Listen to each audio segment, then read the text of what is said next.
Hello everyone, my name is Ashutosh Rai and I'm going to present to you my work, which is called Waste to Wheels, a circular economy approach to decarbonize trucking fleets. In summary, I will be showing you the background of my project and the end goal, the aim and the objectives, the methodology that I used to get the current results, and finally the conclusion and the future work. For the project background, I would like you to know about the Irish forestry sector, which is divided into two parts: private forestry and the state forestry. The main product from the forestry sector are timber, and the byproducts are forestry residues, which are not being currently used. They are typically of the size category tip to 7 centimeters, 7 to 13 centimeters in diameter, and they are unmerchandisable and usually left on the forest floor. Currently, a geographically very small portion of these forest residues are bundled and sold to the nearest CHP plant in order to convert them into heat and electricity, which, as can be seen from the energy pyramid here, is at the lowest level. What I'm trying to do through this project is to use those forestry residues to produce fuels that will move the economy upwards one step up and produce liquid and gaseous fuels. The biofuel that will be produced, the end users for that biofuel will be the trucking fleets, which share an intimate relationship between the forest and the sawmill, since the size of the resources is small and the distribution wide, keeping the demand in the close proximity of the resource is economical.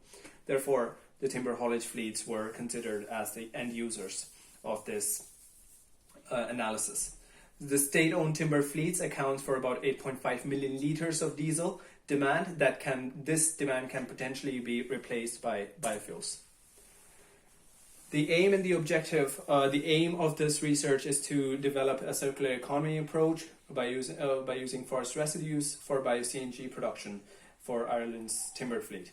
The objective of this research, the first, is to assess the available forest residues and to assess the hypothetical demand of the bio-CNG created by the Irish timber fleets. The second objective is to locate the bio-CNG filling stations in order to maximize the fleet coverage. The third objective is to locate and size a biorefinery to convert forest residues to bio-CNG. And finally, to perform a techno-economic assessment to calculate the cost of bio-CNG production and optimize the entire supply chain. The slide here shows the overall methodology that was used to get the current results. The methodology consists of three different techniques called techno-economic assessment, geospatial mapping, and the life cycle assessment.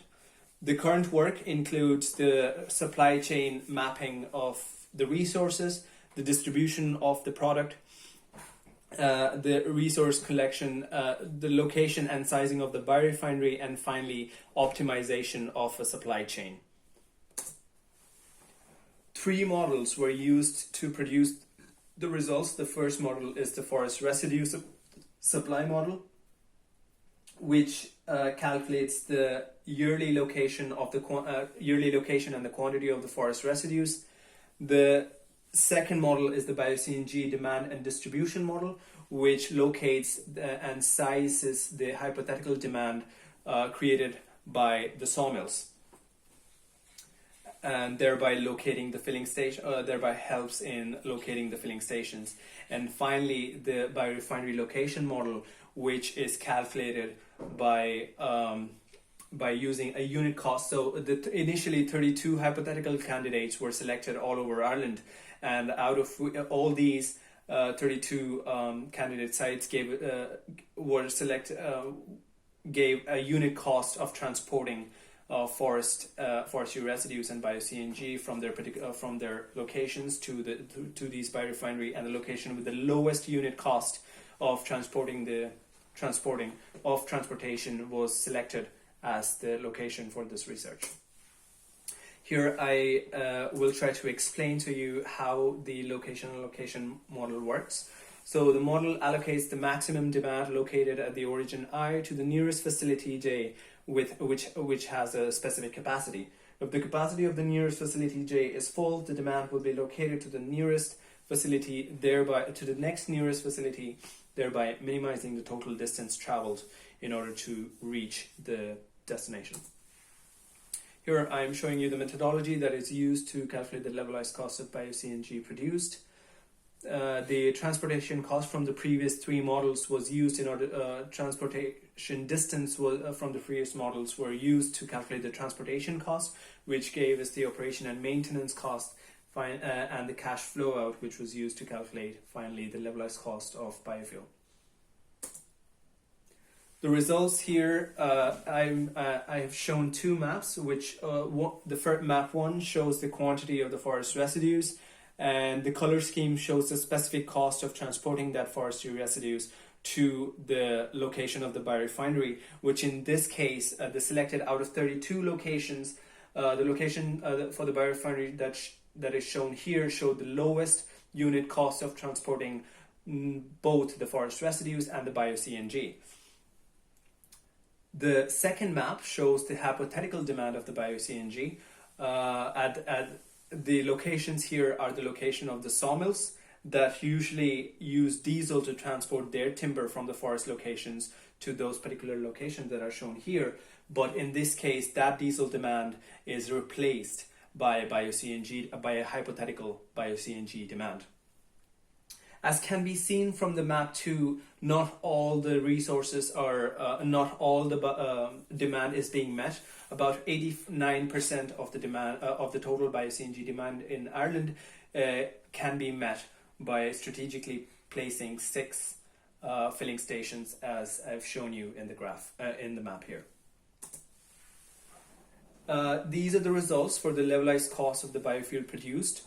The bar graph at the left hand side shows the capital, operational and the transport cost of the biorefinery.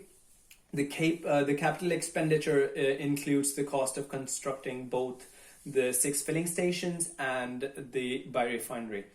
The transport cost includes the transportation cost of both the forest residues and the biorefinery to the biorefinery and the distribution of the bio-CNG. The pie chart shown below shows the breakdown of the economic parameters responsible for calculating the levelized cost. The levelized cost was calculated to be €1.4 per kg diesel equivalent. Now, the current cost of producing this bio-CNG is higher than the price of diesel at a carbon tax of €27 per ton CO2, which can be seen from the bar graph shown on the right hand side. So the right hand side bar graph compares the levelized cost of bio-CNG with diesel at different carbon prices. So the first carbon price is €27 per ton, which was recently changed from €20 per ton, which was recently increased from €20 per ton in Ireland. The second increment was of €80. This is 80 and €160 are both hypothetical, but not unachievable for the carbon tax. So the diesel price at €80 per ton and the diesel price at €160 per ton. So as can be seen from the graph, if the carbon tax is increased by €160, the cost, the price of the diesel and the cost of bio-CNG can be slightly matched. Also, the levelized, as I've told you before, the levelized cost of the bio-CNG can be brought down by excluding the more expensive resources, as was shown in map 1. In conclusion, I would like to say that of this project, I showed you the energy. It was shown that the energy content of the Irish forestry residues is sufficient to meet the national timber tucking fleet fuel demand. About 89% of this demand can be practically met by 6 bio-CNG filling stations. A single biorefinery of maximum capacity of 90 megawatt thermal energy is needed to convert the residues to bio-CNG fuel. Biorefinery and filling station sizes and locations were optimized to minimize the levelized cost of bio-CNG. The levelized cost of bio-CNG was calculated to be €1.4 per kg as compared to the current diesel prices at even higher carbon taxes. And finally, for the future work, I will conduct an optimization of the bio-CNG supply chain by excluding the expensive resources and doing a final techno-economic assessment for a lifetime of 35 years. A life cycle assessment to find the environmental optimum of the bio-CNG supply chain, and finally examine the trade-offs between the economic and environmental optimal supply chains. Thank you so much.